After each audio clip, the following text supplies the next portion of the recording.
তুমি কি জানো উম্মত, তোমার আমার জন্য নবীজি কি করেছিলেন?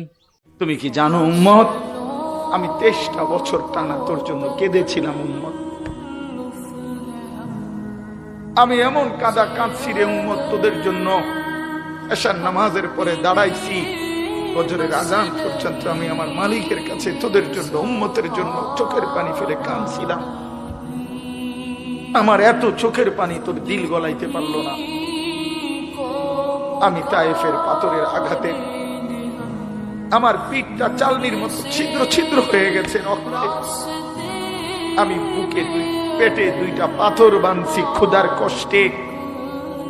আমি উহুদের দান্দান শহীদ করা রক্তে উহুদের ময়দানে পড়েছিলাম বেহুশ হয়ে। আমার ঘরের চুলায় 3 মাস রান্নার জন্য কোনোদিন চুলায় আগুন জ্বলে নাই। আমার এত চোখের পানি, এত রক্ত, এত ক্ষুধার কষ্ট